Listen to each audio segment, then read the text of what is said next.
Well, good evening, ladies and gentlemen. Here we are, Tuesday night. Welcome back. After all the readings we've been doing, after King David, that series, after reading Tam O'Hare, I didn't plan on launching into a brand new series of things other than to maybe do a little bit of commentary. And rather than political commentary, I'd like to call this social commentary or cultural commentary, if you will. And don't be mistaken. Don't get me confused with culturalism or what's the term for it? It'll come to me. I am a fervent opponent to political correctness on most fronts.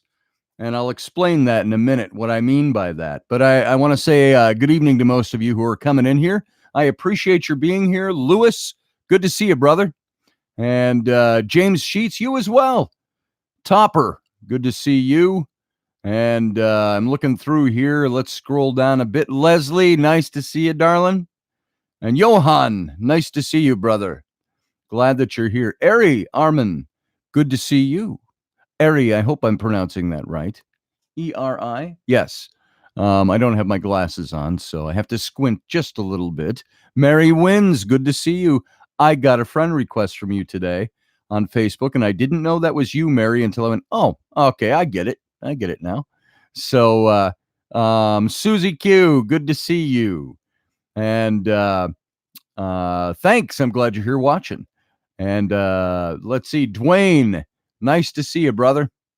And Donna Bell, nice to see you too. Haven't seen you live for a while, so it's good to see you here.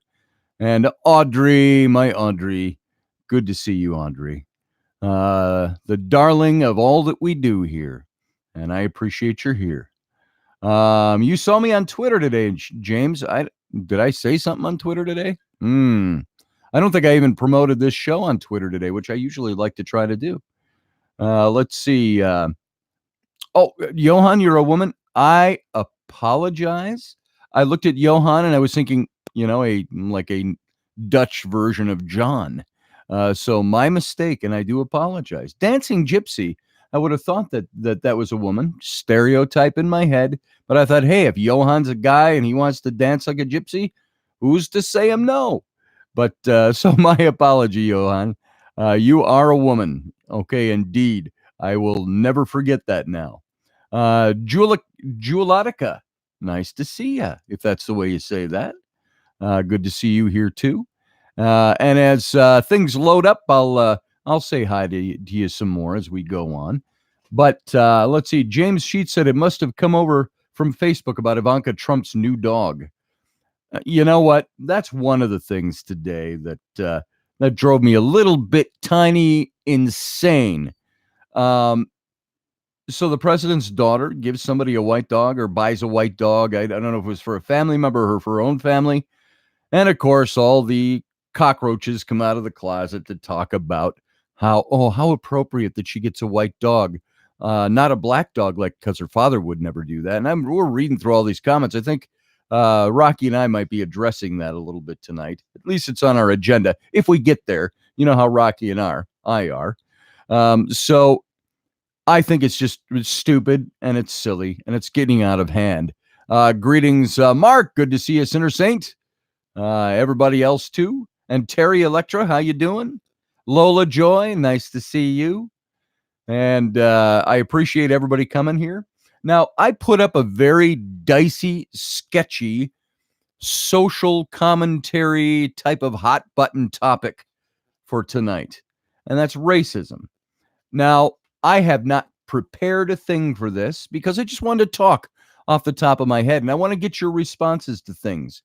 I want to talk to you how I view racism and how I view the abuse of racism, how I view the abuse and overuse and misuse and absolutely blatant, ridiculously, redundantly repetitive use of the word racist. And how, I'm going to say this from the onset, if everything and anyone is now racist, nobody's racist because there's no room for anything. Now, to say, is it a fact? Are people, do we have racism in our DNA? This is something Obama said. And let me say that properly. Former President Obama said, let's lend him the respect of the office he had. And I disagree with him. I will say that human nature, however, seems to be something that is very akin to Lord of the Flies. We have tribalism that I think is part of our DNA. We saw it when we were kids. You know, when I was 6, 7, 8 years old, we had our little gangs, such as they were. You know, could you see a little 6-year-old going, "Yeah, you mug, what are you doing on my territory?" You know, that's not the way we talked in Minnesota, but it was the equivalent of. And for no reason at all, when I was 9 or 10, we had to have a king of the bus stop, the school bus stop, you know. And the king of the bus stop, all women were disregarded unless they wanted to come and hang on us. And some of us at 9 and 10 didn't know what that meant any, but we were kind of like, ooh, cool, a girl's hanging on me. But we never kissed a girl. We didn't even know what girl parts were. So, you know, we were all kids. But so the guys all had to fight it out for who's the king of the bus stop. And there was an undisputed kid named Robert who was the king of the bus stop. And he just had the good fortune of being in the 5th grade and probably failed enough years that he should have been in the 9th grade. So he was just a big kid. He was a big, tall kid, tough, nice enough guy. I liked him. We hung out. I was a quiet, shy, geeky, nerdy Star Trek kid. I mean, that's what I did. Star Treks and comic books. And so one day, Robert, the undisputed king of the bus stop, and by the way, we had never seen Robert actually get into a fight ever. We never saw him hurt anybody. We just knew he was undisputed because nobody disputed his rightful claim to that lofty throne of king of the bus stop. And one day he said, "We're going to make you, Scotty, the king of the bus stop." And I'm like, "Me? How do I do that?" And he said, "You got to fight Billy Furman." And I'm like, "Oh, okay. I don't fight except with my brother." And I will tell you this, I'm only alive today because our screen door opened out and it had a loose latch. When my brother was beating the crap out of me for something, my big brother, I would run down the hallway with him chasing me. And if I'd had to stop and open the door in to pass outside, I'd be dead now. But I just hit the door and it would fly open. And he'd be so worn out by the time he'd catch me 3 yards down that he just punched me a couple of times in the neighbor's front yard and leave me for dead. Then he went back. But I will also say this. My big brother also defended me every time I needed it. So there's that. So anyway, I had to fight Billy Furman. And we thought, well, why do I have to fight him? You know, let's just do Star Trek contest. Yeah, it didn't work. So Billy Furman, a kid from down the street around the corner, came to our bus stop. And so he came to my house after school and we had to fight. It was already prearranged by Robert, the undisputed king of the bus stop. And Billy and I went at it. There were no punches thrown, but there was a little bit of this, hey, you know, and the punching and the pushing. And he pushed me once and I caught, he had an old Minnesota Twins jacket. Now, mind you, we're talking 1969, 1970. This is way back. So picture the way we were dressed, late 60s, early 70s. And he had a little tiny hole in his sleeve right here. And I got a hold of that with my finger and I ripped it. And it ripped a big ribbon out. He said, "Don't rip my shirt, man. Don't rip my jacket." And I found that was the only way to take advantage of him.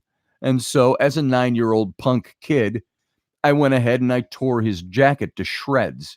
And he left the fight crying.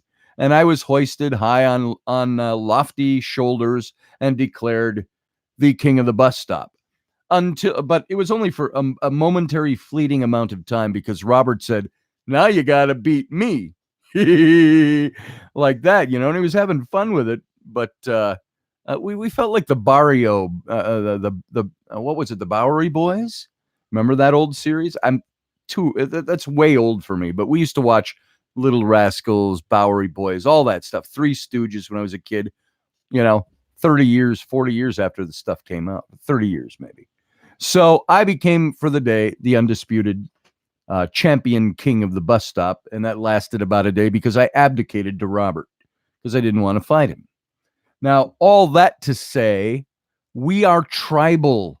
There is no reason for that. There was no reason to be the undisputed king of the bus stop. I mean, what the hell was that going to gain you? What notoriety did you get? What special treatment did you get? What perks were there? Was there wine, women, song, money? None of that. My purse jingled just as lightly once I became the undisputed king of the bus stop for a day. So there was nothing to it. All it was establishing machismoism or territorialism. It was Lord of the Flies light. We had to kill Piggy because Piggy was weird, fat, and had thick glasses. Um, that's the way it was. So I think all of this to say there is a tribalism, I think, that is part of our DNA. And what comes with tribalism but the defending of your territory? So there is always some kind of fighting all through history. It's even in us today. I mean, I can sit out on my front porch and I see some kids cut across my lawn. I'm like, hey, get off my grass. But you know what? I'm not the only one who does that. It's out there. It's tribal. Who cares who walks across the corner of my grass? Unless I want a really pristine golf coursey looking lawn. Nobody cares. So that tribalism is ingrained in us. It's something we do. My family, you don't step across the boundaries with my family. My family is my territory. Now, here's the next question. Along with that ingrained territorialism, that Lord of the Flies ism that's part of our DNA makeup, also comes with eschewing that which is different. You are not a part of my tribe. Get out of my grass. You are not part of our territory. We're going to roast you alive and eat you. You are not part of our territory. We're going to cut your head off, put it on a horse, and send it back to whatever territory you came from. You saw it with the Native Americans. They were tribal and they were territorial. They committed raids on each other. They killed each other. They went to war with each other. For as peaceful as we tend to paint them, and they were a peaceful people. They were an earth people. They had their great spirit. They were closer to the earth. And I think the only reason they were closer to the earth than we are now is we've advanced out of that into a technological age where nobody's close to the earth anymore unless you're living out in the woods and trying to escape things. So we see it all the way across the board. We saw it with the clans in Scotland. There are clans in Muslim countries, Africa, all over the world, the Far East. Look at some of the emperors in the times, you're talking almost 3,000 years ago, when some of the first emperors of China, I don't think it was the Z Empire, but XI, but it was the beginnings and the rudiments of empirical China. And they kept their neighbors out. Why? Because they were different. They were not of their clan. They were not part of them. There is also this notion that I believe, and it's funny, this comes to mind because it was really one of the first times I really started getting a comprehension of what racism or bigotry or as we used to call it wasn't called racism back when I was called a kid. It was called prejudice, stereotyping and prejudice. You're prejudice. And one of the first places I saw that was in, of all things, the Rodgers and Hammerstein musical, South Pacific.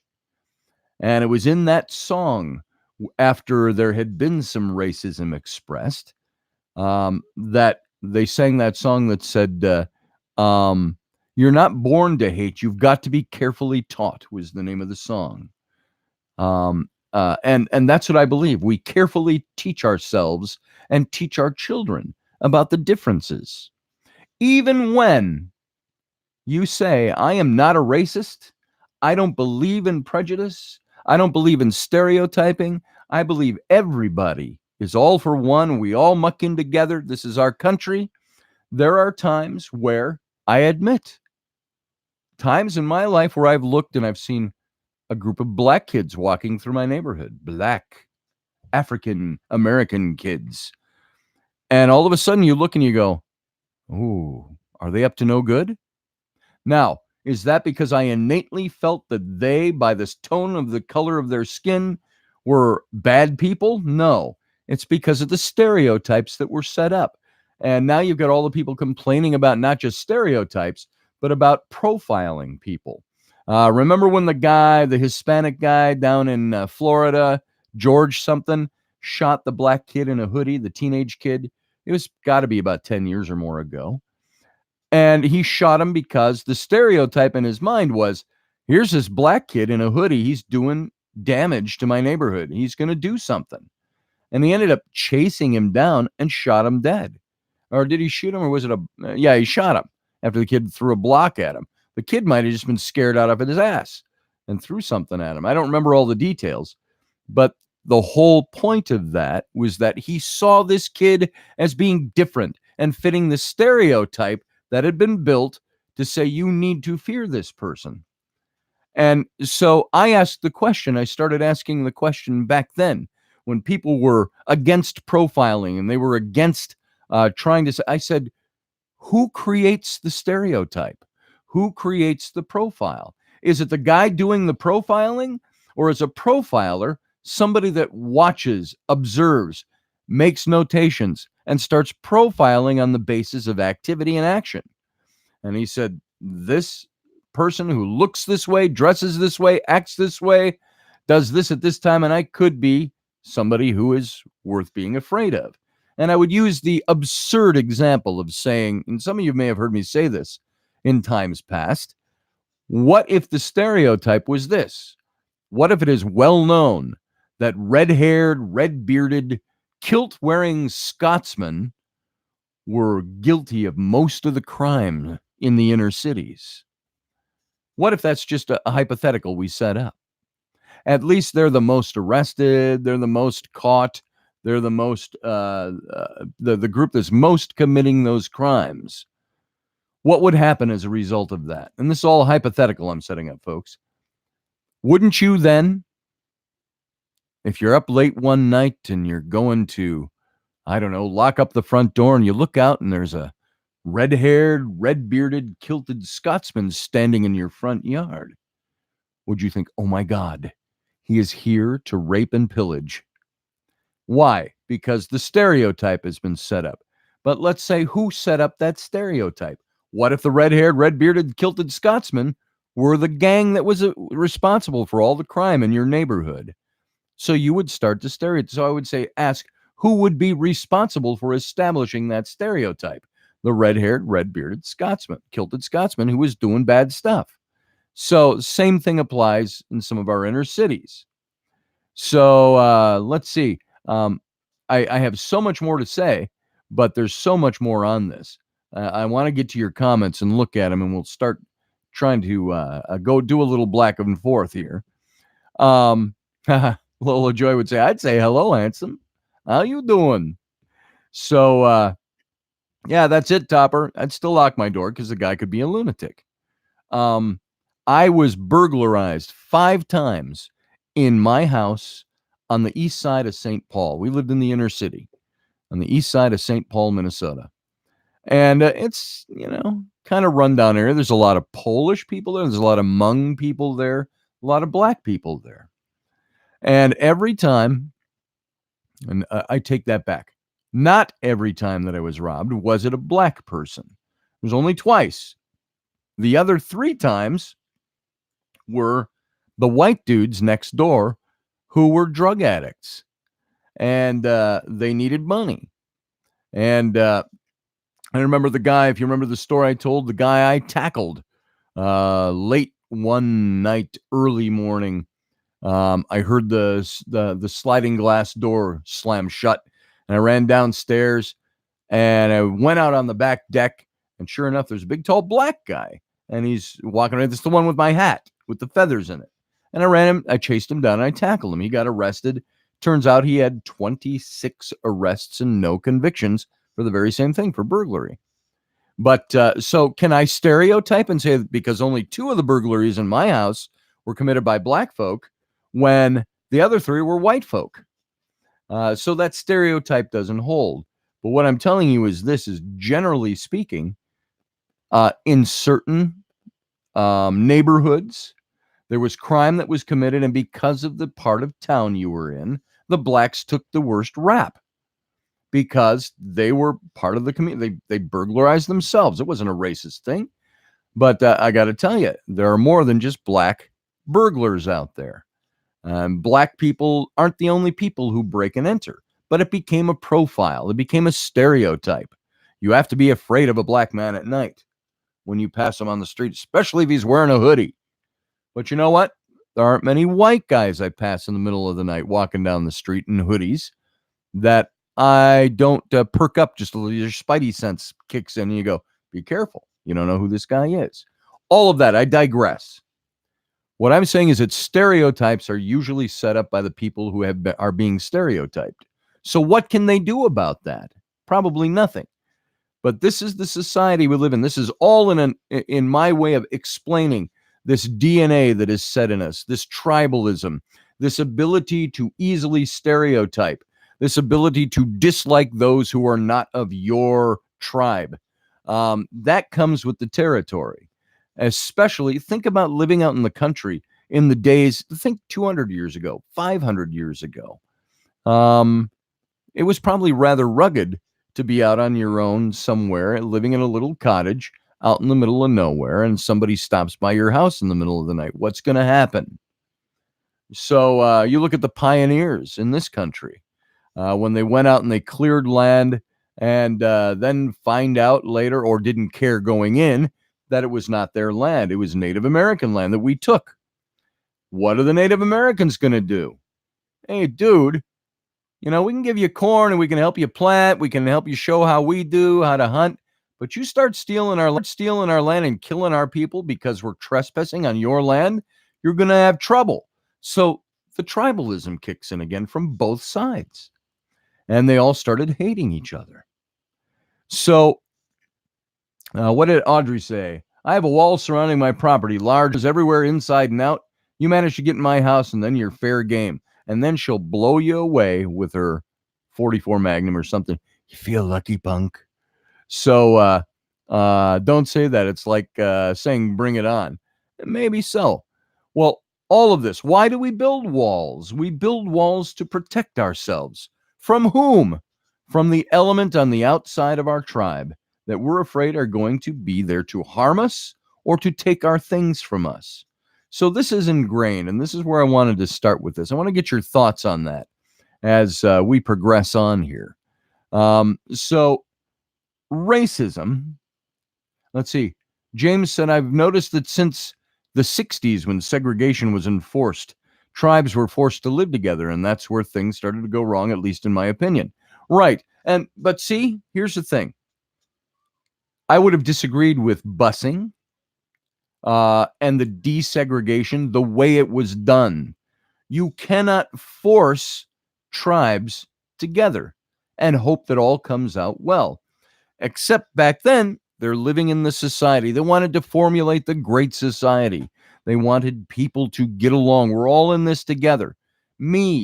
Everybody I know would say, pretty much for the most part, we're all in this together. None of us hates you. You shouldn't hate us. We're all in this together. Let's make it work. But there's always a problem found.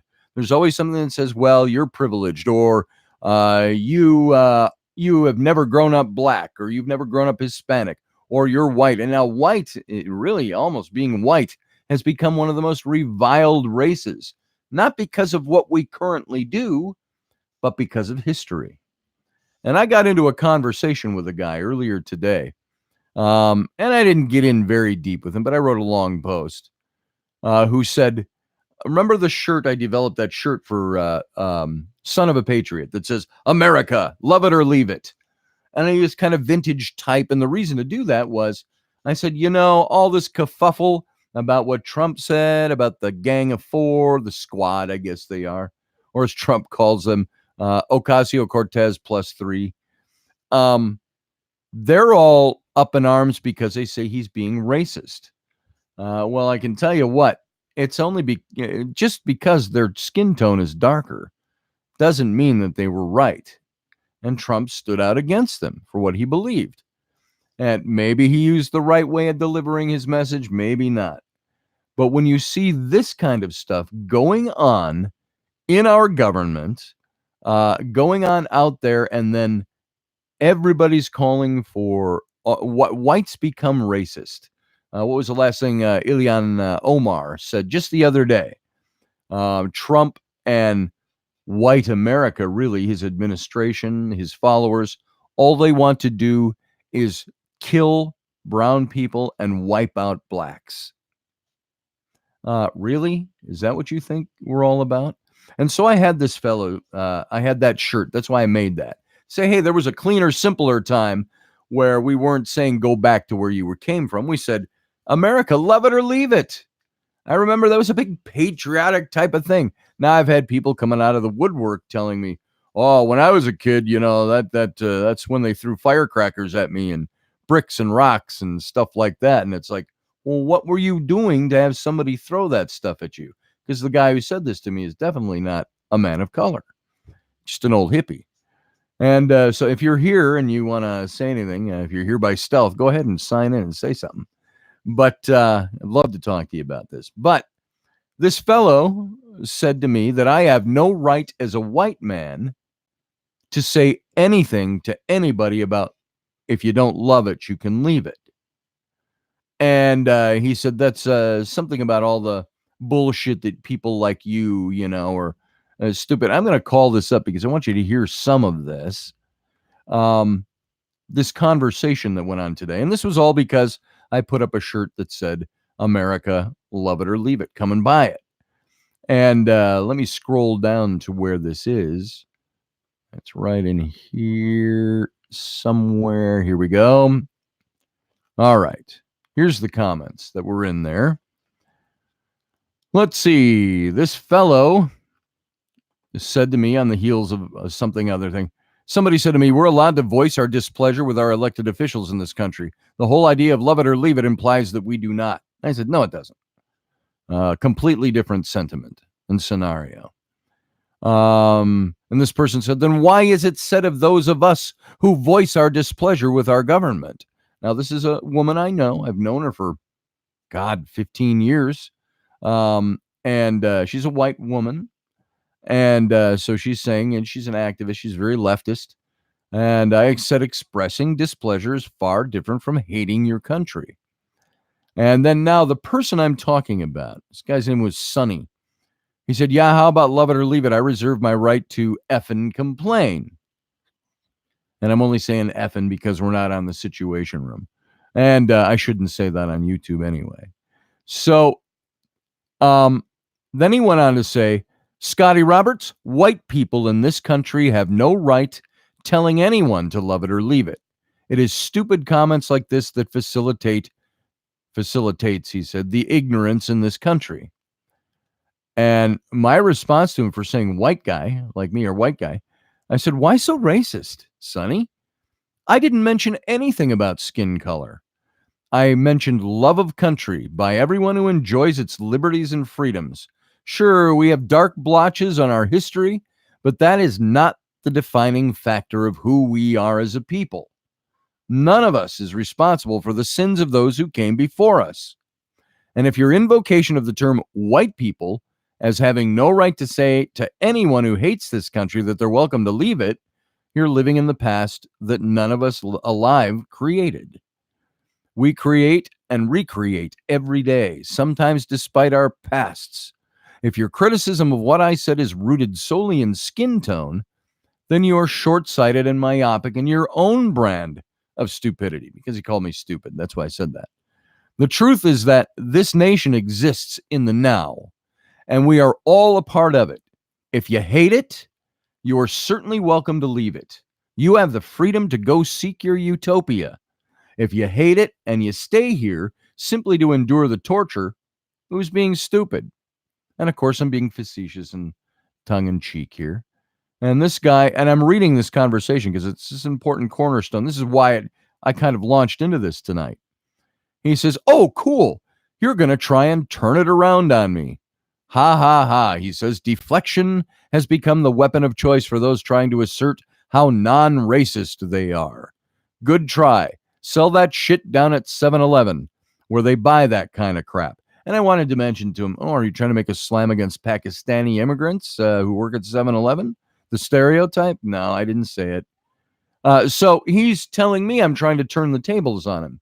By him calling out me as a white guy, I said, "Isn't that racism when you're recognizing color of skin as the cornerstone of your argument? Is that not racism?" And I asked him, I said, "Since when is directly responding to your point a diversion?" He told me I was being diversionary. "It is you who has invoked race. Your conversational acumen is dizzying." And I said, "So, directly to your point, again, why don't you explain to me exactly why it is that white people have no right to say anything about loving or leaving our country? Complainers are a dime a dozen. What are you doing to illuminate and enrich the minds of those to whom you are complaining? What are the feet beneath your expression of displeasure? What are you doing actively to help people become aware of what you believe to be the things we need to change?" And he said this in response. He says, "Well, one of the very important things that I do is calling out people like you. Your love it or leave it takes us back to the 1960s. And really, you are only parroting what that POS orange turd asshole in the White House is feeding to his following." There's the key to understanding this fellow. "Do you think that African Americans loved even 5 minutes of being a slave?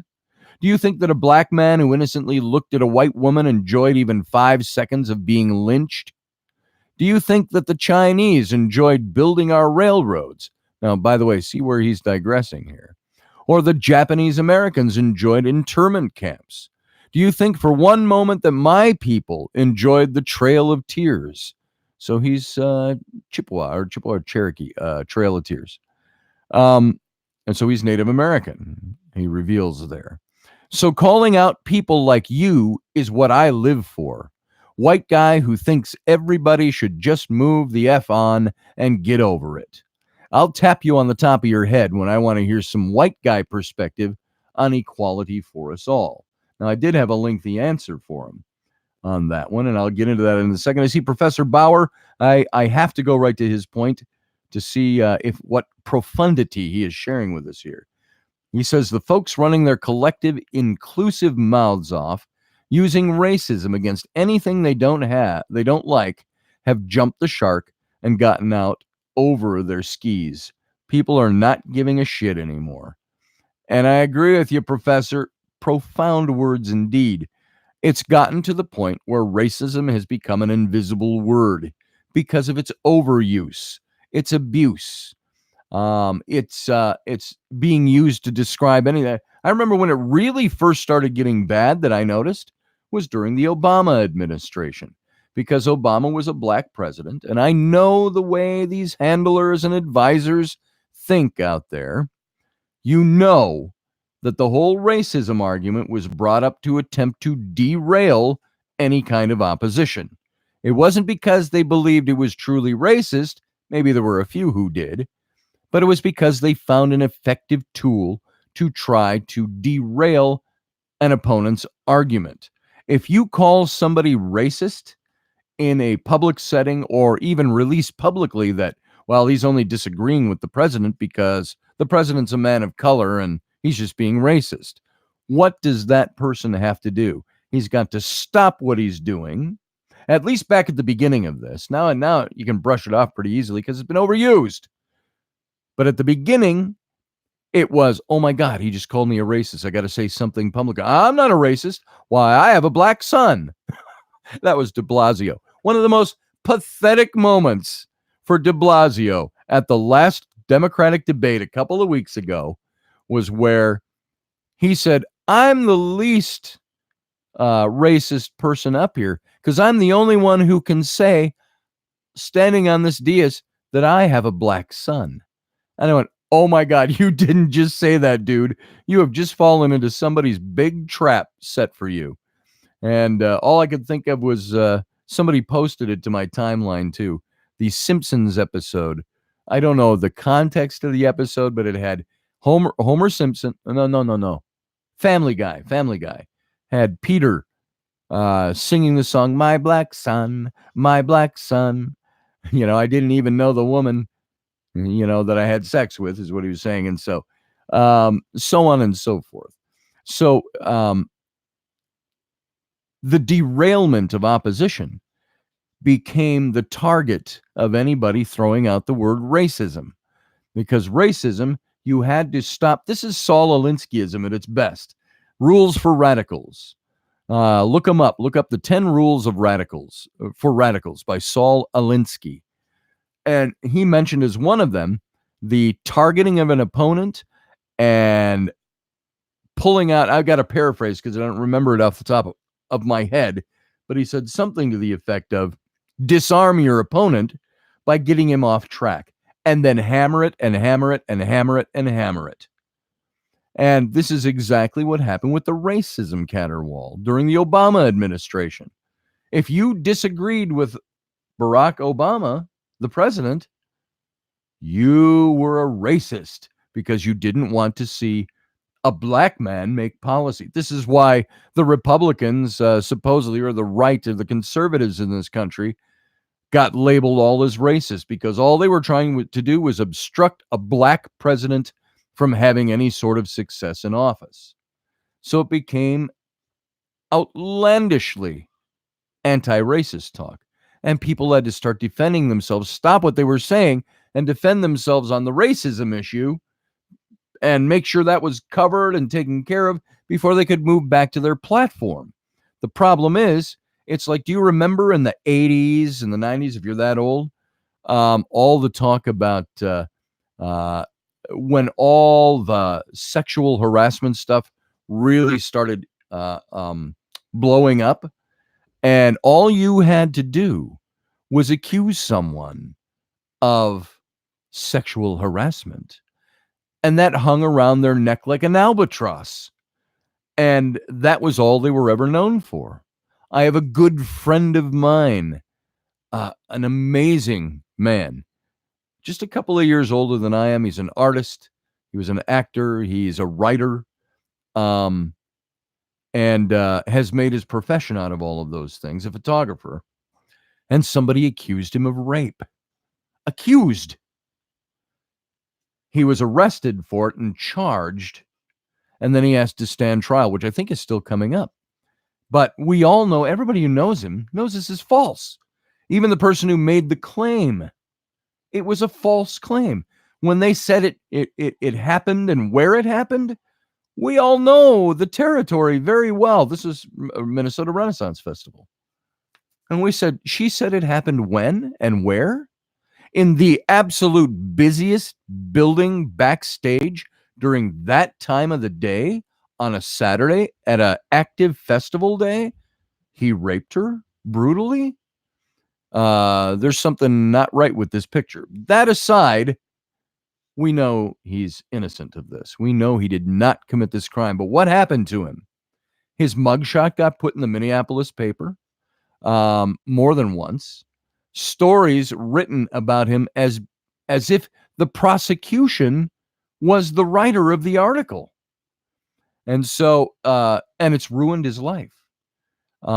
It's been really tough for him work-wise. They've drained their savings already.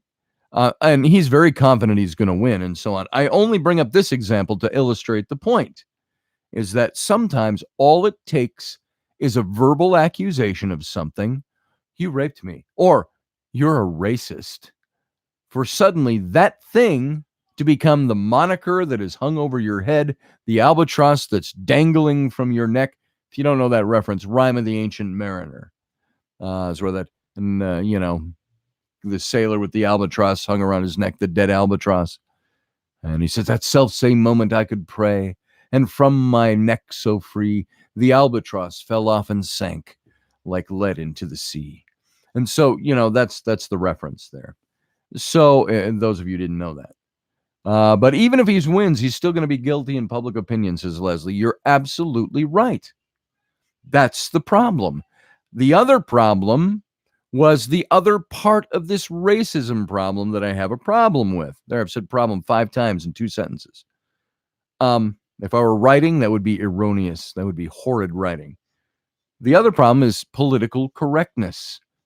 You look at a charge of rape during the Kavanaugh hearing period, during the Me Too movement. What happens to a guy who gets accused of rape, especially at an organization like the Minnesota Renaissance Festival, which is made up of actors and crafters and people that are all in your very artsy crowd, very young, a lot of millennials and slightly post-millennial, that all pretty much, very rare occasion would you find a conservative in those ranks. And because of the kind of folk they are, the things they do, the artsy fartsy stuff, the liberal agenda, and so on. And because of that political correctness, a man's life is ruined. His career is ruined. Now, if I'm going to say when he is exonerated from this, found innocent, and this case is dismissed, that's going to hang around his neck like an albatross for some time. He might get people starting to, but what happens when those accusations are made? It goes against the cultural, political correctness, and therefore, I can't be seen hiring this guy to do photography for me or voiceovers for radio or acting or whatever, or writing a book. I can't do that. He was accused of rape. Yeah, but he was found innocent. It was dismissed. Well, people will still think, blah, blah, blah. This is what political correctness does. It usurps the throne of innocent until proven guilty because it's in the court of public opinion. And it's driven by usually ringmasters who want to make that thing as bad as it can possibly be. So that being said, race, the racist term, it's all become political correctness. It's something that the politically correct crowd are using when it's like, let me say it this way. You can't be a white man anymore without being an innate racist. Now, maybe, like I said, maybe there's tribalism in our DNA, but you've got to be taught to hate people. Hate doesn't come easy. Hate has to be taught. I remember using that argument. I was in a discussion with somebody who was a radical Islamist, not in this country. He was in the Middle East, and he was on a thread where I was talking, and he was espousing all this hatred and all this stuff and so on, and death to Israel. We were talking about Israel and all of that. And I was talking about Hamas and the Palestinians and so on. And I said, wait, stop a minute. And I've mentioned this story before, but I said to this guy, I said, do you realize what you are teaching your children? You are teaching your children to hate and to die for an empty cause. I said, how much better would the world be if you were the guy that would be the ringleader to lead your children to believe something different than you were taught? Break the chain.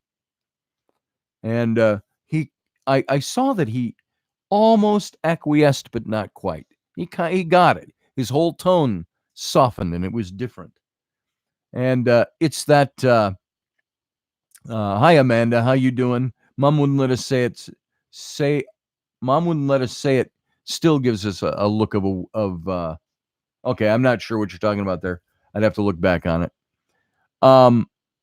You never wonder what he's thinking while all the politicians require intuitive word and body language interpretive to figure what bullshit they're serving up. Yeah, exactly, Professor. Exactly. And so I hope I'm not clouding the issue because it becomes so much material right here in front of my face that I try to get it all out. And and I didn't plan this. I didn't write down a speech that I could read. I'm just telling you like I see it and like I'm experiencing it more and more and more and more. There is, Rocky and I say quite often of late, I've grown so tired of fighting this crap. You grow weary of it. You grow weary of the guys that call you racist, that call you a Nazi. I've been called a Nazi so many times simply because I voted for Donald Trump. I'm a Nazi because of that. I ask people, it's a define Nazi for me, and they can't. Everything gets redefined. Racism gets redefined. The word Nazi gets redefined. All these terms start to get redefined because, well, we've advanced with our political correctness. So therefore, we have to advance the term with us. Now the term no longer means National Socialist Germans Workers' Party, the Nazis. Now it means anybody who supports Trump for all practical purposes. They've changed the meaning to mean something other than what it is because they're not original enough to come up with their own labels. They got to borrow the old ones. Concentration camps at our border? Hardly. But they have to use that imagery. Why? Because the word Hitler, the word Nazi, the word concentration camp all invoke pictures in people's minds. And for the most part, forgive me if you're one of them, I don't think many people listening to this show or Rocky's show or the professor's show or anything or Jeff's show are like this. But let me just say this. People, for the most part, are sheep. And what I mean by that is not an insult. What I mean is sheep follow the shepherd. Sheep are dumb.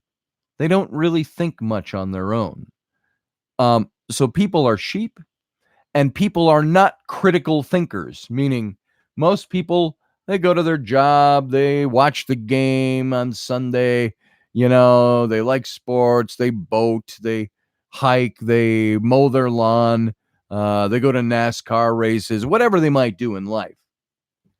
And they don't concern themselves with thinking critically. Oh, I don't talk about politics. It bores the shit out of me. Well, maybe more Americans should be concerned about talking about politics or talking about cultural issues of the day, because that way they would be up on these things when somebody comes along and tells them, well, that thing that the president just said is racist. And you can go into your critical thinking catalog and go, tick, tick, tick, tick, tick. And no, it's not. It's not racist unless you've redefined the word. It was like sexual harassment. I have to say this with the whole Me Too movement.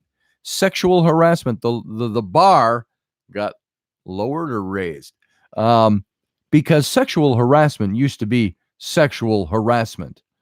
Opening a door for a woman or asking a woman out a couple of times in the office place. She said no the first time. That's the game. That's the male-female game. So you ask her out again. Come on. Would you like to go out? Let's go get a drink tonight. And you could be slapped with sexual harassment. The benign things that have now become sexual harassment are due to the bar being, I guess it's lowered. That now more things spill over the top of that bar. It used to be heinous things that you did. Now, or at least stupid things that you did. Now, it's anything. It's asking a woman on a date. Well, you can't say that to me in the workplace. And then finally, suddenly see yourself pink slipped. No, it didn't happen to me. I take that back. I once got accused of sexual harassment. And it was not sexual harassment. And I went to the boss and I said, and I was a department head.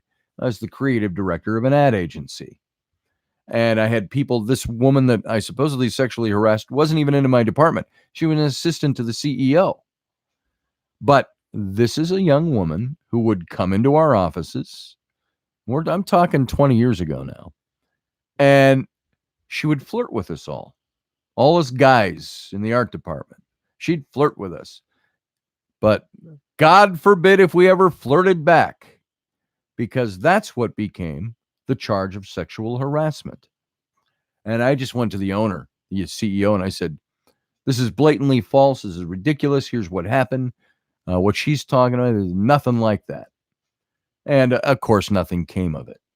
Being accused of sexual harassment is now you notice, I said I was once accused of sexual harassment.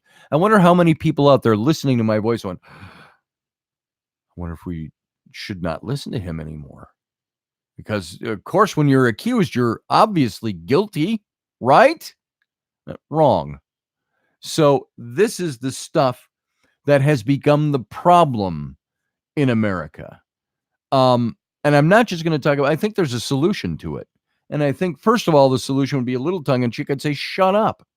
Just shut up. So I like to tell people sometimes, just shut up. But I think what's happening is we have some very good-hearted people who believe in these things. I have my daughters who are not LGBTQ have a lot of friends who are, and they naturally support them.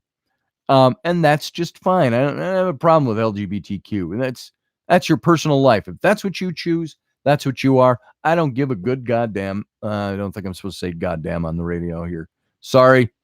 I don't give a rat's ass if you're in love with somebody of the same sex and you get married and you have a life together. More power to you. Not my business. But when it becomes a movement, it's like a little post I put up today. It shows all the guys in their fetishes doing a parade, one of the gay parades. And they're all dressed up in things I wouldn't let my little kids look at. But if I was out I went to a gay pride once and walked around and we looked at the booths and stuff. For the most part, it's vendors you see at every carnival. We bought some art and we did some, and there was nothing untoward or overtly. You bought it at LGBTQ gay parade? You bought an ice cream cone? Yeah, I did. For my kids, too. Well, you know what? Not a big deal. It was not a big deal. But if my kids were there and we were just walking through the park, the public park in Minneapolis, and the gay pride parade came through there, and there was somebody doing the antics that you see with the fetishes and stuff, I'd turn my kids' faces away. Somebody who's more politically correct than I would say, well, why don't you teach this? Why are you not exposing your kids to this stuff? How could you shut them out? You know what? Because I don't let my kids even watch certain television shows on network TV. You know why? It's too mature for their brains. They don't need that yet. A kid doesn't need to be exposed to certain things, be it straight, be it LGBTQ, be it whatever. A kid is a kid. And I said a long time ago, I want to preserve the innocence of my children for as long as I can, because they're going to enter into the world soon enough and have to face all the bullshit out there that they're going to have to deal with the rest of their life. So for now, keep it simple, stupid. That's me, stupid. And I don't like to expose my kids to certain things. So, and PC is censorship. That's exactly what it is. I didn't quite catch who said that. I clicked on the arrow and it dropped out of the way. Hey, Nigel, good to see you, by the way. I wish someone would sexually harass me, he says. That's the whole thing, too. Guys, we were like, God, I wish Sharon up in accounting would sexually harass me in the office place. Because we're pigs. We're guys. This is why guys get in trouble so much with sexual harassment. And it takes somebody who's got great self-control and mastery over his person to be able to step into a situation and say, I'm not going to succumb to cultural influence. There's certain things I will not do. I have character and I won't do that. I have integrity. I won't do that. And yet we still all make mistakes. So when you start looking at this stuff with a microscope, you will start take that back. Cancel the microscope. When you start looking at this stuff on its surface, you can start to see how racism has become a caterwaul of the left. I don't know many conservatives that are out there pointing out all the racists in politics and in government and in their communities. It's generally a leftist tool, is what I have found. And what I mean by that, hold on before you go ape shit on me. I don't mean all liberals are wrongfully using the word racist and all conservatives are pure as the driven snow. I'm not so naive. But I will tell you, what I will tell you is this, is that the left uses that as a tool against the opposition. I don't hear many out there on the right calling somebody a racist until of late. I like the fact that Donald Trump, our president, called out this gang of four for being racist. Oh, you hear the argument all the time. And I've talked to people about, I've been in debates with people about this. You can't be racist if you're black. Only whites can be racist. Why? Because we imposed slavery on the blacks, because we interred Japanese during World War II, because we are locking up the borders to the south and not letting brown Latin American people in through the southern border. Latino, Hispanic, you know what I mean? We're the cause of all the ills. We are the whites who drove the Native American peoples off their lands and stole it from them under what we called manifest destiny. That whole idea that because I can take what's yours, I can, and I will, and it's justified by God, that was as wrong-headed as anything else. I am a huge, not as huge as I used to be because I don't do it as much anymore, but I'm a Native American. I'm not an activist. I'm a supporter of Native American rights. But does that mean I'm going to take my house and give it back to the native tribe that once lived here on this land 200 years ago, 150 years ago, maybe even 115 years ago? You still had this stuff going on at the turn of the last century, 1900, but it had been pretty much cleared out. Wasn't it 1895, if I'm correct, was one of the last, what one side will call the last subduing of the Native American peoples, and what the Native Americans would say was one of the last massacres. And that was the massacre at Wounded Knee. And that's where there was a prophet that rose up. If you don't know the story, Wovoka was his name. He rose up and he was preaching to the Native Americans that that the Native Americans will rise again. When the birth of the white buffalo was the prophecy, and all of this stuff was a signal that an uprising would come and they would regain their land. And he was almost like a Christ in the sense that he wasn't promoting violence. He was promoting that this will just happen. It will happen. And even he was westernized, so to speak. He wore the broad, round-brimmed, flat hat. I always called them Zorro hats. A shirt and a vest and pants and cowboy boots. And this is the way he dressed. But he was cultural. He was like a witch doctor in his own, a medicine man, if you will. And this is a guy who promoted the peaceful ghost dance. And he would have all these tribes that were on these reservations, and they're now relegated to places where they didn't always live hereditarily. But over on the, was it the Oglala or was it the Lakota? Lakota, it's Wounded Knee. And they were dancing the ghost dance. And the ghost dance was supposed to bring down the Great Spirit. And I don't know all the details in their detail, but it was supposed to bring peace. It was supposed to bring the rising again of the Native American culture. And while they're doing this dance, the soldiers, the American cavalry comes in and orders them to turn over all their weapons and so on. And one guy that was deaf, one of the Native Americans, misheard, or didn't even mishear, he didn't hear, misunderstood what he was supposed to be doing. They were trying to rip his rifle out of his hand. A gunshot went off. The cavalry opened up. Bum, bum, bum, bum, bum, bum, bum. Killed every last one of them except some of the women and children who escaped and ran. And there are pictures. If you look up the massacre at Wounded Knee, There are pictures of the next day where they're frozen in the snow and the cavalry has to dig them out and bury them and so on. This was considered the last massacre. And I got off on uh, um, that rabbit trail there, talking about um, giving my land back to the Native Americans because I support Native American rights. Does that mean I'm going to give my land back to them? No, it doesn't.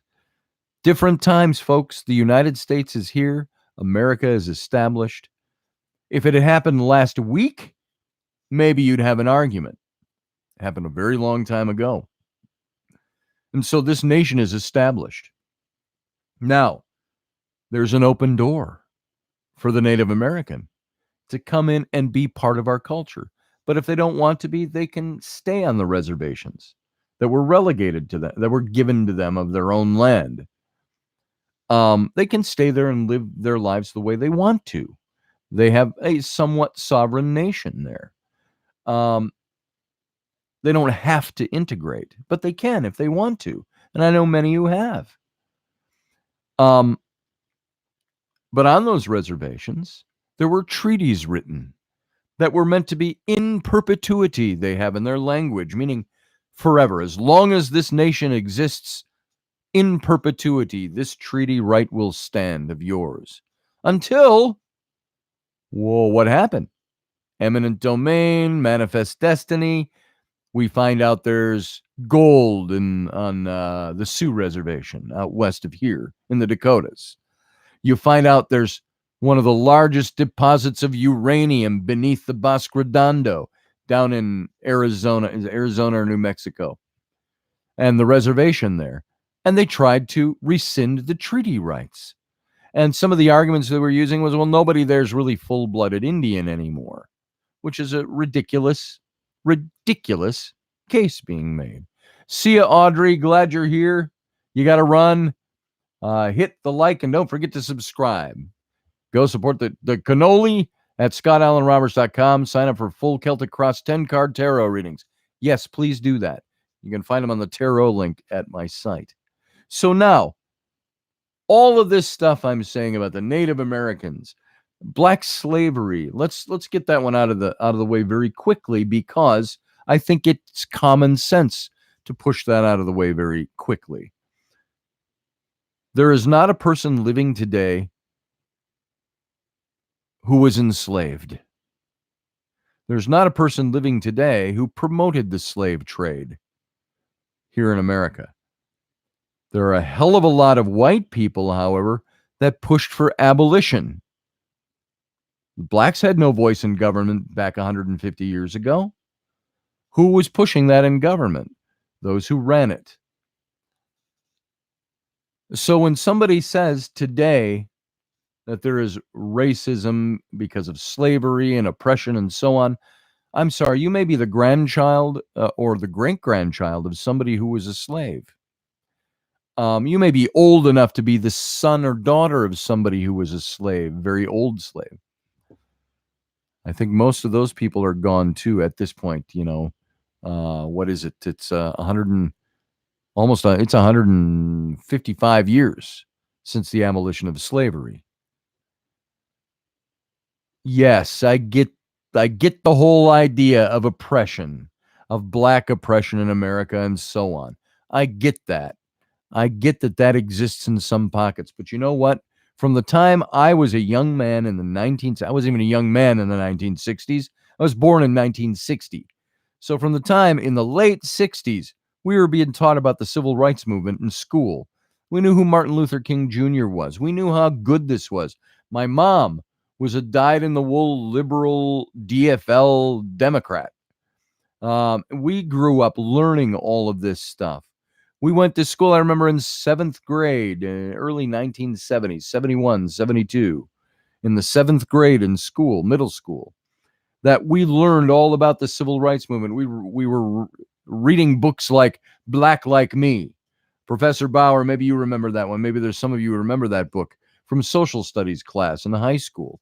Black Like Me, about the guy who dyed his skin dark and he went out. I don't know if it was fiction, if it really ever happened or not.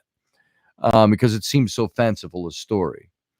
We watched the autobiography of Miss Jane Pittman on a television miniseries about a black woman who was born into slavery and lived into the 60s. Fictional tale, but became the fictional person who was the first to walk up at age 106 or whatever she was and drink out of a white drinking fountain in the South. We were taught all of these things. We were taught to love our neighbors.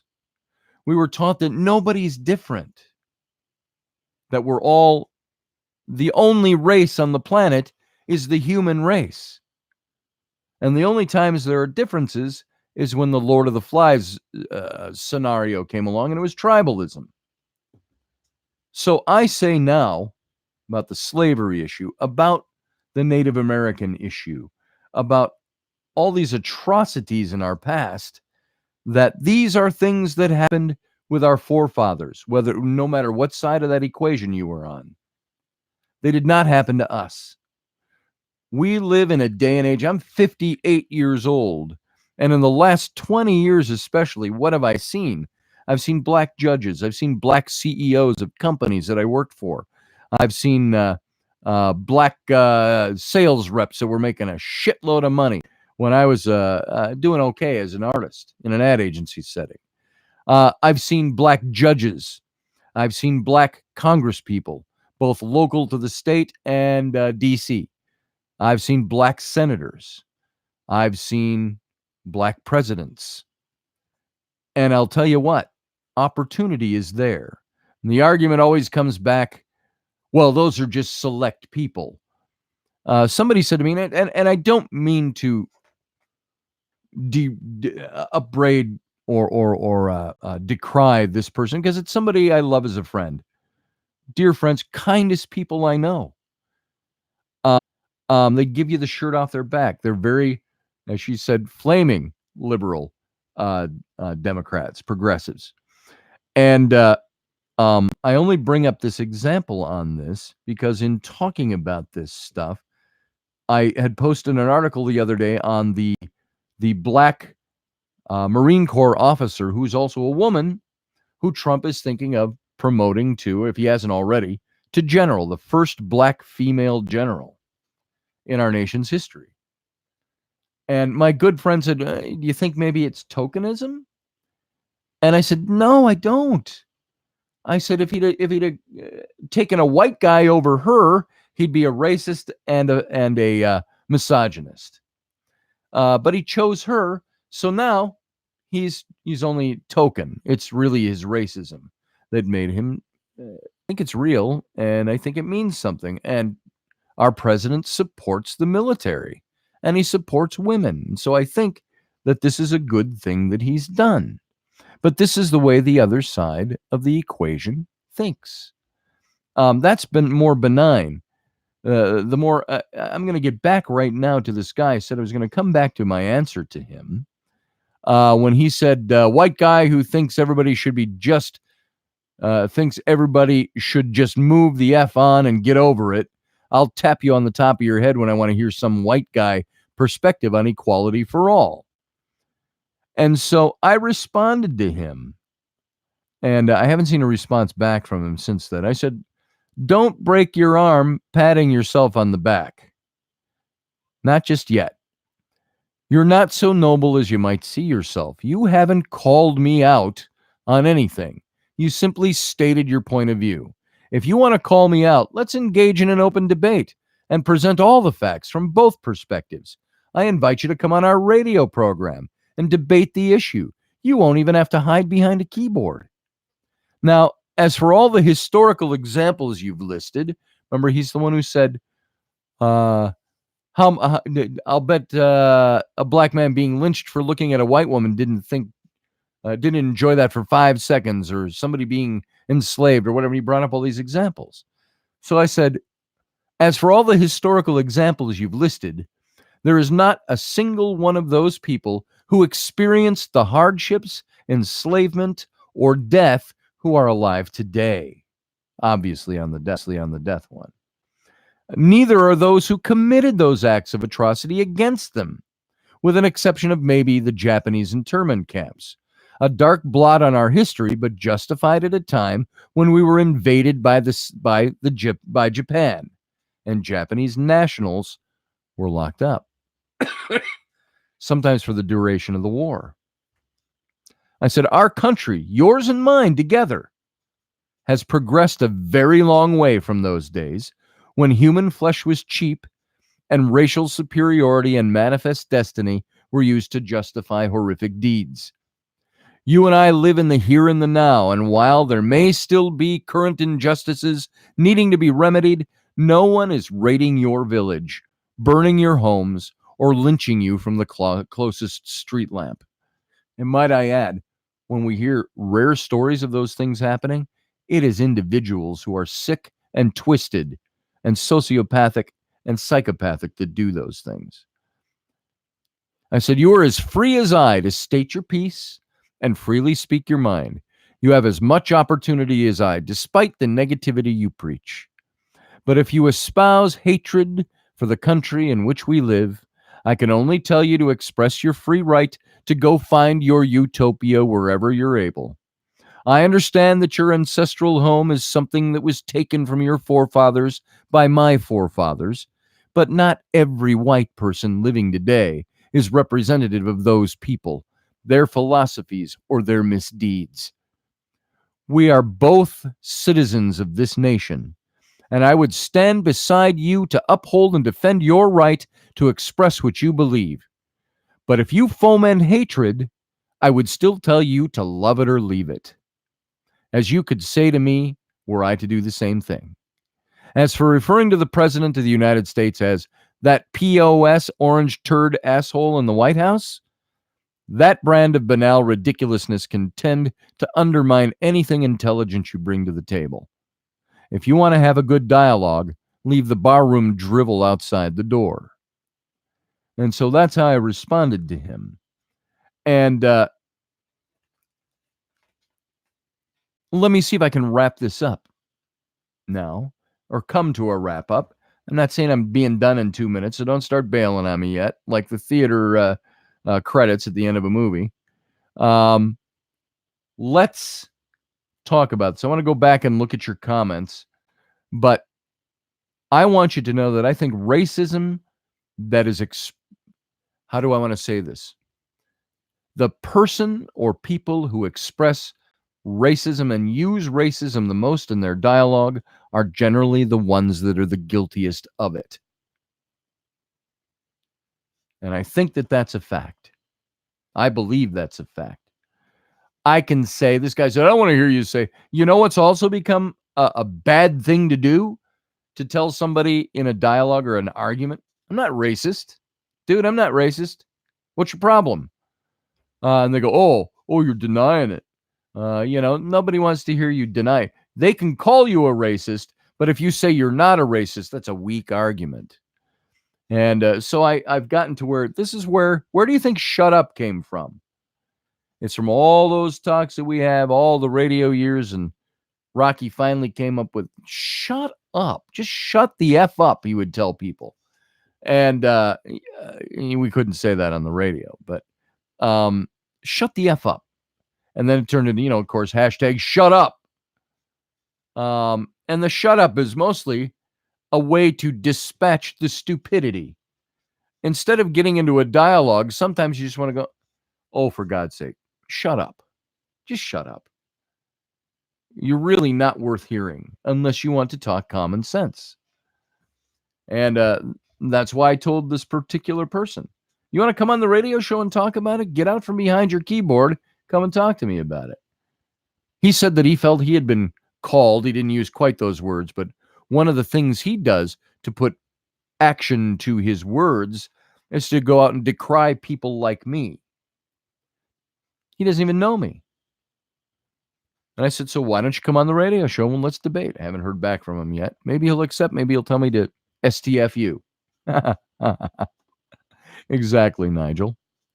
So let me do this. I'm going to go back up a little bit, and it might be way back. I can see you guys are the best chat room, and I want to have some interaction with you, so I want to go in here for a few minutes and see some of the things you've said and see if we can talk about them a little bit.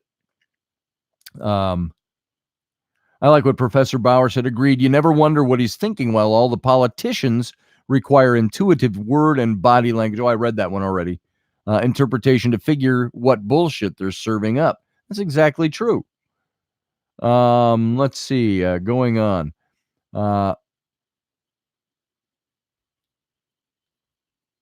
Amanda, I always have a hard time understanding some of your things, Amanda. I love you to death. But sometimes I think you're not translating your thoughts into text as well as it could be, or I'm just dumb. Because I see what you're saying here. Was the F, but I figure if I hate is bad, the F1 is horrible. Okay, I get what you're meaning. So forgive me for stumbling through it. I love your input, by the way. Let's see. Scotty, you're doing great, says Leslie. Racism is a huge topic. It certainly is, James. That's a huge topic, Melinda. Indeed. It's our life, mate. That's what we were taught. Exactly, Amanda. It's what we're taught. And, you know, I've read this before. I read this on Jeff's show. And the lyrics to House of Orange. If you've never heard this song, by Stan Rogers. This is that song. When I told you I quoted parts of this song to one of the Islamicists that I was talking with a long time ago. The song goes like this, and Stan Rogers, he's the late Stan. He's a Canadian folk artist. Some great songs of his. Did a lot of sea shanty type of songs, and look him up, Stan Rogers, on YouTube, and listen to some of his music. He started this out. He says, I don't care what your politics are. When our children are dying in the streets, it's time to put away the guns. That was his stance. He said he'd never write a political song, but he did, and we thank him for it. It's fitting that it be the last on the album, as this is the last song he ever wrote. And this is him. He's talking about the House of Orange, he mentions, is King William of Orange, and the battle at the Boyne in Ireland is what he's referring to, and how the Irish would refer back to that. And he says this. He says, I took back my hand and I showed him the door. No dollar of mine would I part with this day for fueling the engines of a bloody, cruel war in my forefathers' land far away, who fled the first famine wearing all that they owned. They were called navigators, all ragged and torn, and built the Grand Trunk here and found a new home wherever their children were born. Their sons have no politics none can recall, allegiance from long generations before. This or that name just can't mean a thing, or be cause enough for to war. And meanwhile my babies are safe in their home, unlike their pale cousins who shiver and cry, while kneecappers nail their poor dads to the floor and teach them to hate and to die. It's those cruel beggars who spurn the fair coin. The peace for their kids they could take at their will. Since the day old King Billy prevailed at the Boyne, they've bombed and they've slain and they've killed. Now they cry out for money and wail at the door, but home rule or republic, 'tis all of its shame. And a curse for us here, who want nothing of war. We're kindled in nothing, we're kindred in nothing but name. All rights and all wrongs have long since blown away. For causes are ashes, where children lie slain. Yet the damned UDI and the cruel IRA will tomorrow go murdering again. No penny of mine will I add to the fray. Remember the Boyne, they'll cry out in vain. For I've given my heart to the place I was born, and forgiven the whole House of Orange. King Billy and the whole House of Orange. Now you look at that song, he's talking about the Irish, of course. And He's saying I've made a choice. My choice is I don't want to hate. I don't want to have a need to hate. I don't want to have a reason to hate. And what I have found with the term racist and racism being thrown around like it's yesterday's newspaper every day, all I have found is that the only people who are constantly spewing the word racist, racism, are the haters. Because they could give that up in a heartbeat. And do you know what promotes racism? Constantly talking about racism. Get it out of our lexicon. We have the ability to be better than what we are. And that's from both sides of that equation. Yeah, there's such a thing as black racism. There's such a thing as white racism. Well, I'm going to tell you what, when you put all the ills of your community, your tribe, on the ancient deeds of some other tribe or race, you're going to end up frustrated and hating all the time. And I'm not a kumbaya by any means. But I got to tell you what, folks, the way this stuff starts to work is to get it out of our dictionary, get it out of our lexicon, and move on to better things and better ways of being. Racism is overused. The racist label is abused and overspoken. It has no meaning anymore. To call somebody a racist nowadays, it's like, whatever. He called me a Nazi last week. Doesn't matter. It's lost its meaning. And the only way it regains its meaning is to stand out against those who use it and those who practice it. There you go. There's my little preachiness for the moment. Let me go through. I want to be done in 10 minutes here. And because, Rocky and I are coming on live in about 40 minutes at 11 o'clock Central Time, midnight Eastern Time, which is actually Wednesday. So it's our Wednesday show because we're midnight Wednesday morning in about an hour or in about 40 minutes. So be there for our show. We may talk about some of the same stuff. I may have to spill it over in. So here, let's move on. Barry Huddleston, I didn't even see you there. Welcome, Barry. It's so good to have you here. I hope you're still here to hear my hello. Sorry I missed you.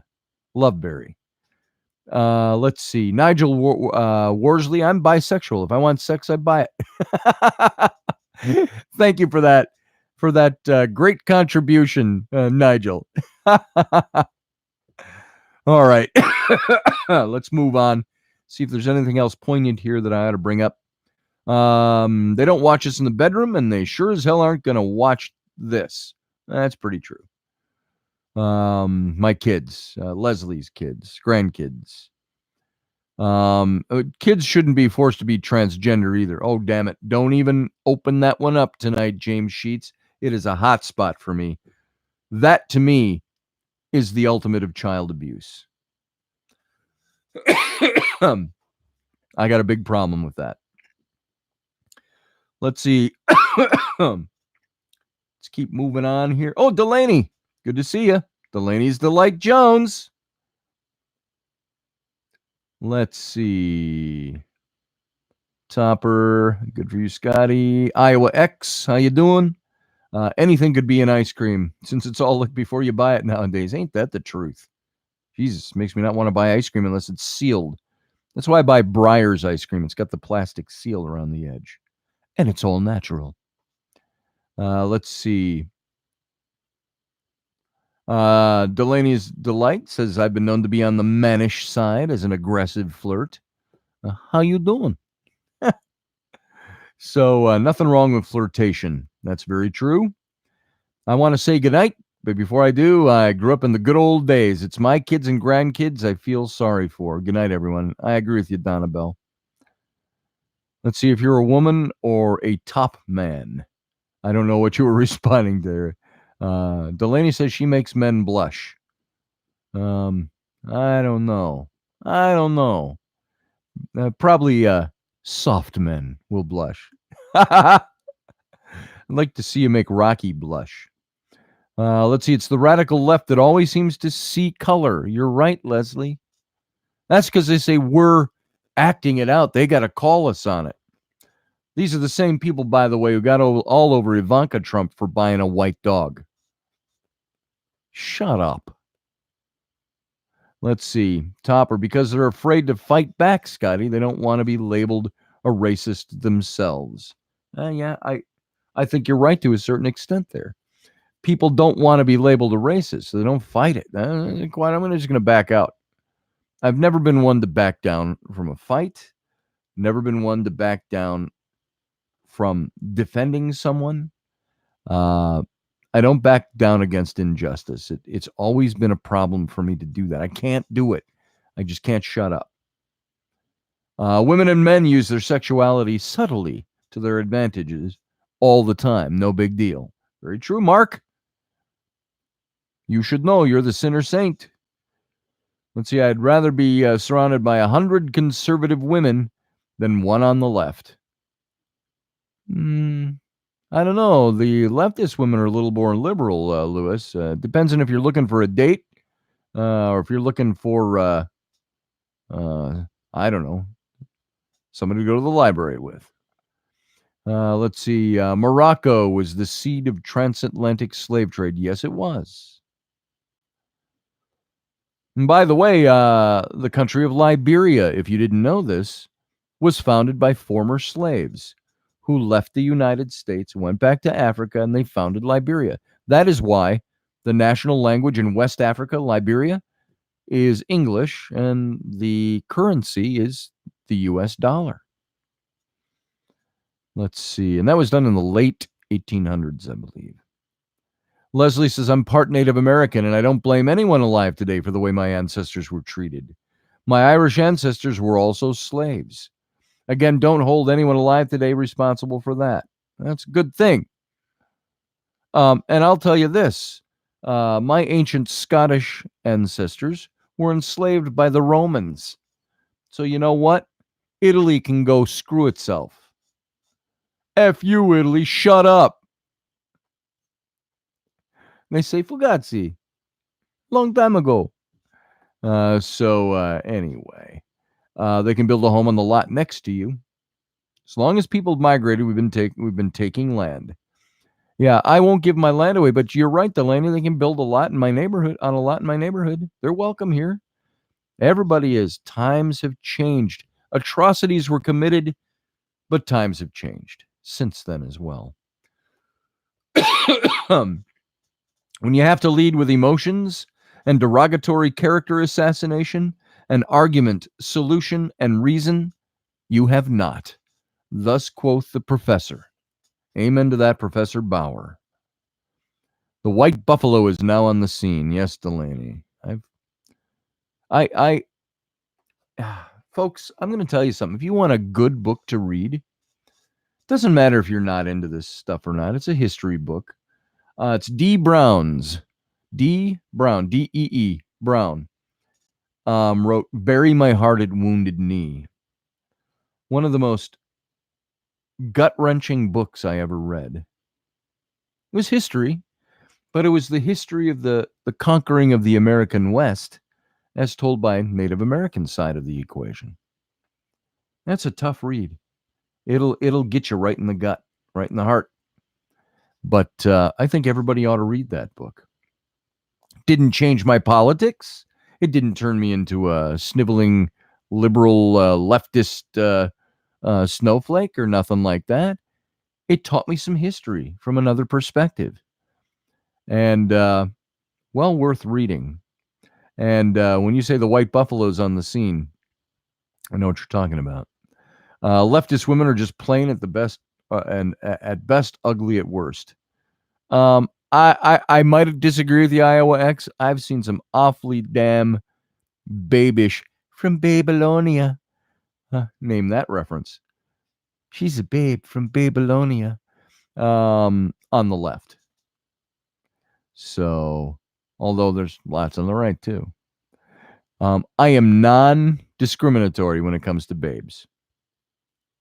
And of course, calling them babes dates me. Great song by Ted Nugent, The Great White Buffalo. Yep. There was a song by Bill Miller, Native American artist, Grammy Award winner, who wrote Ghost Dance. You got to go look that one up. Ghost Dance by Bill Miller.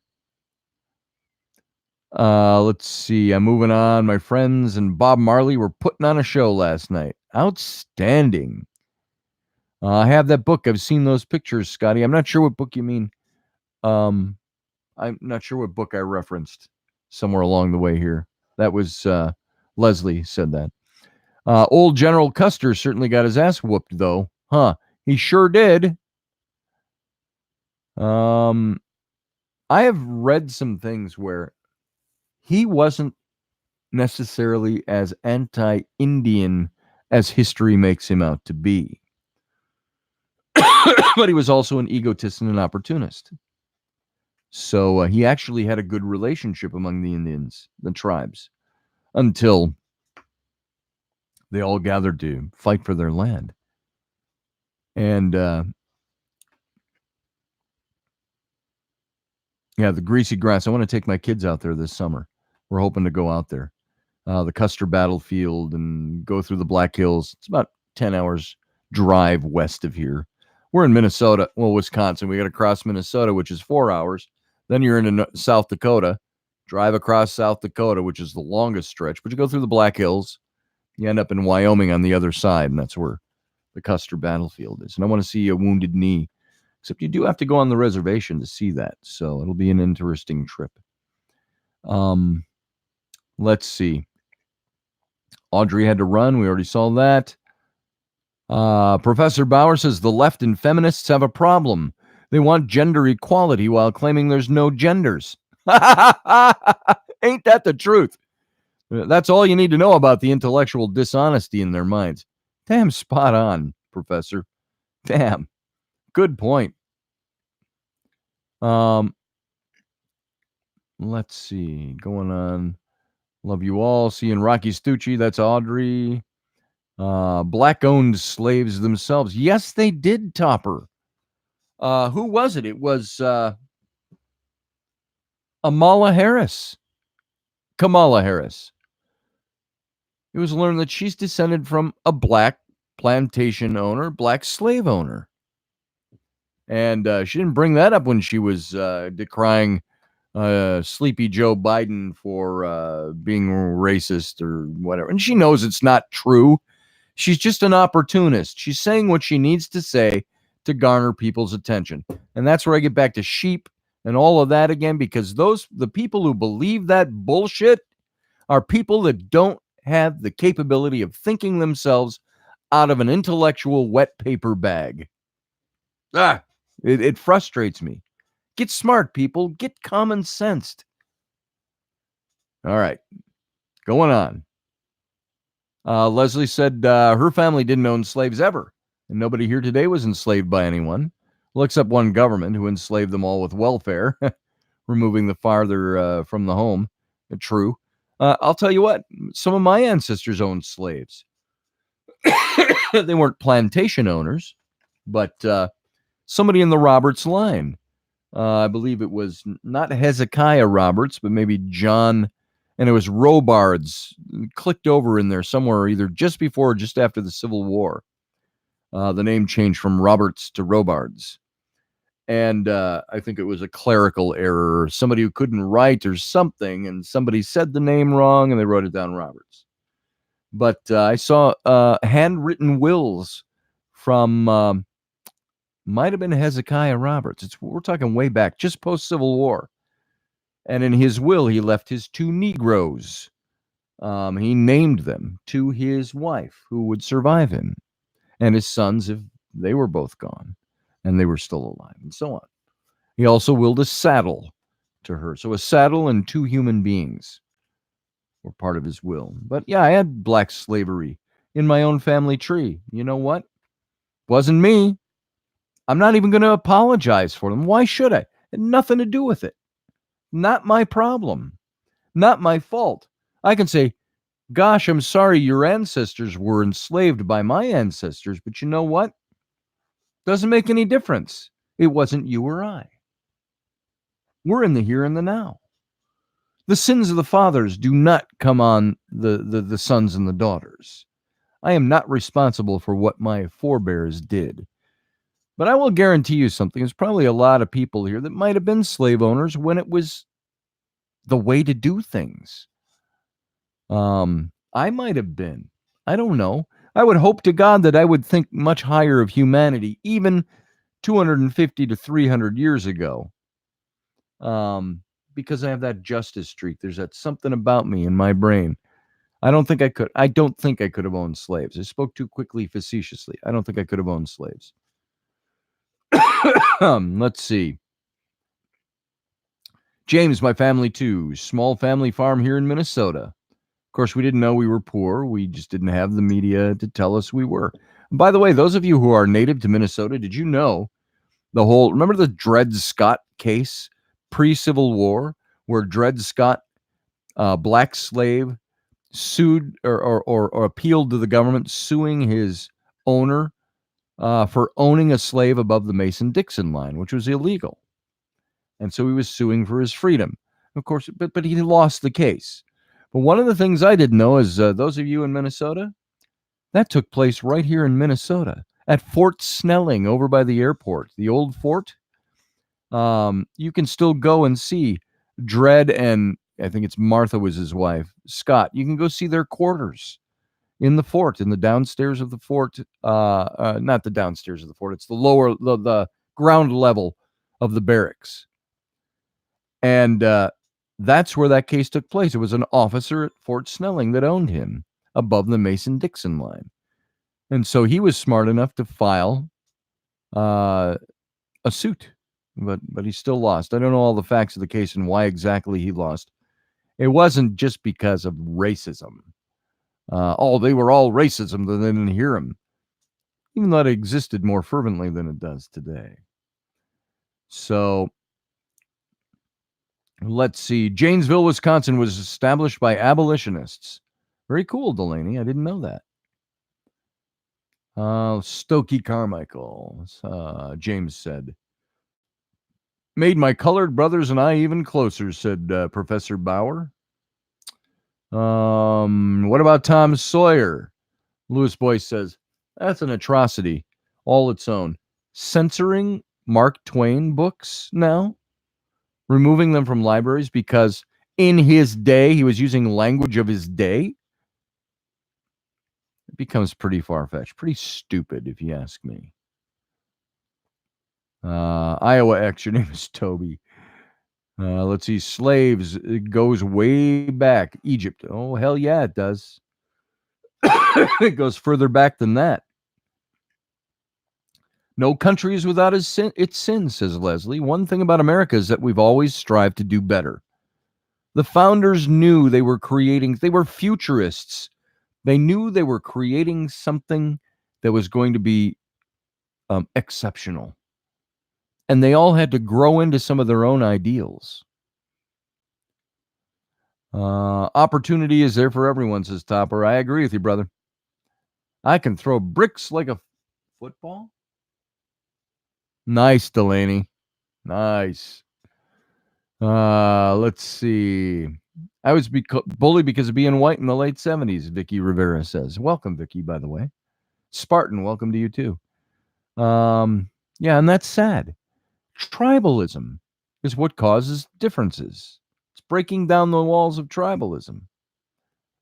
Am I the only one buffering? Lewis says, I haven't been. So, we are all racist, says Richie Chasing Somer. No matter how hard we hide it, I will wait for the first flying saucer to land to be proven right. I will gladly wait. You know what, Richie and everybody, the day that an actual alien race makes contact with our race is the day everything changes. Because we're going to find out how small we are. We're going to find out how we are the human race to everybody else out there. Of course, I'm thinking Federation type of universe, but who knows what it's going to be like. All right. And yeah, refresh the stream. We're almost done here. I'm just going through to the end, looking at comments. When did Japan invade? Japan invaded us in 1941, Pearl Harbor, Nigel. So that's when that happened. The Japanese were locked up white folks. They caught also. Yes, they did. But we're supposed to be, of course, better than that, Iowa. That's the whole argument. This is America. You don't do that. But I got to tell you what, we locked up Germans too. And it was not just people who had been here for 100 years with their family. It was usually Japanese nationals who immigrated here and their children. Even though they were raised in America, they were locked up because they feared that their loyalties would be to the Emperor of Japan. And so they put them in internment camps. How do you deal with that kind of thing when it exists? Do you wait for the problem to happen or do you preempt it? I don't know. If Great Britain invaded us, would they throw all of guys like me or of Welsh and Scottish descendancy into internment camps? No.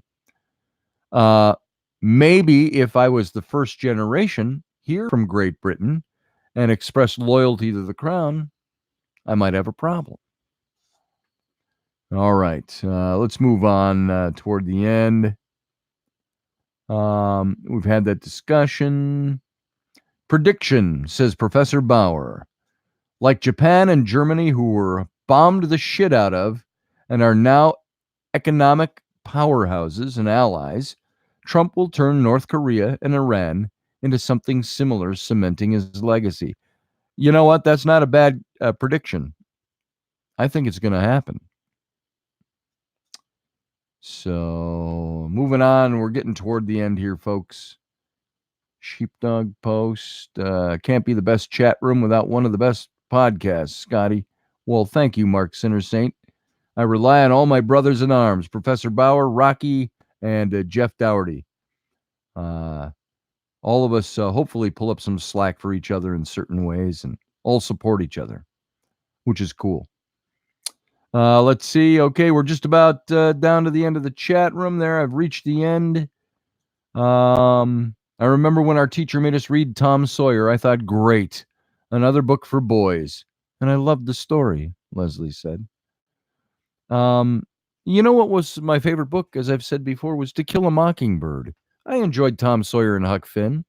Those were old classics. I liked To Kill a Mockingbird, which is a modern classic, if you will. Written in the 1960s.